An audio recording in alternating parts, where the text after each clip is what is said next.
Well, good morning. It's supposed to be up in the 50s today, so hopefully I'll be out kayaking, God willing. Well, a lot in the news. My take is petrodollar. 1970, Henry Kissinger went to the Middle East. They formed OPEC. And the agreement was we provide military protection for the Saudis and the oil producing OPEC nations. In return, oil had to be traded in the dollar, called the petrodollar. That gives us the ability to print counterfeit money and debt through treasuries, bonds. The rest of the world buys that debt to trade oil. So they have to hold dollar reserves. If you're a counterfeiter and you're just counterfeiting money, then you can buy their products with counterfeit money. That keeps your inflation down, and they are funding our deficit spending and all of the shenanigans that the puppets in Washington have done via the puppet masters that are behind the scenes that nobody knows who they are. Bankers, old money, royal families. It's been going on for a long time. They own the news, they own the medias, they can control the sheep that way. Pretty good gig. I'm surprised it's lasted this long, to be honest. But in my opinion, the starting of the end was when we sanctioned Russia after they invaded Ukraine. The rest of the world, which now has militaries of their own, took notice and they stopped buying treasuries, started buying gold. It's flipped. If you look at the chart, more gold has been bought by central banks worldwide than treasuries. First time ever. Well, first time ever since the petrodollar formation. So,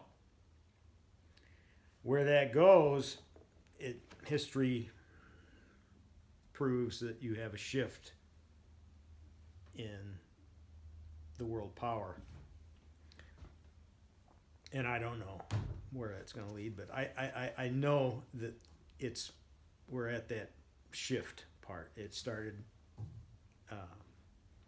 when we sanctioned Russia. But I've got a message for those behind the scenes oligarchs pulling the strings of our politicians. Luke 16:19 through 31. The rich man and Lazarus. There was a rich man who was clothed in purple and fine linen, and who feasted sumptuously every day. And at his gate was laid a poor man named Lazarus, covered with sores, who desired to be fed with what fell from the rich man's table. Moreover, even the dogs came and licked his sores. The poor man died and was carried by the angels to Abraham's side. The rich man also died and was buried, and in Hades, being in torment. He lifted up his eyes and saw Abraham far off and Lazarus at his side. And he called out, Father Abraham, have mercy on me, and send Lazarus to dip the end of his finger in water and cool my tongue, for I am in anguish in these flames. But Abraham said, Child, remember that you in your lifetime received your good things, and Lazarus in like manner bad things. But now he is comforted here, and you are in anguish.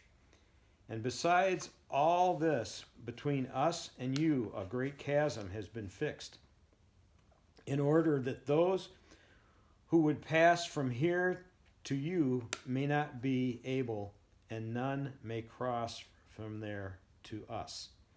And he said, Then I beg you, Father, to send him to my father's house, for I have 5 brothers, so that he may warn them, lest they also come into this place of torment. But Abraham said, They have Moses and the prophets. Let them hear them.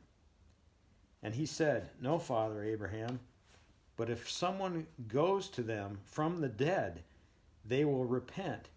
He said to them, If they do not hear Moses and the prophets, neither will they be convinced if someone should rise from the dead. Boy, isn't that the truth.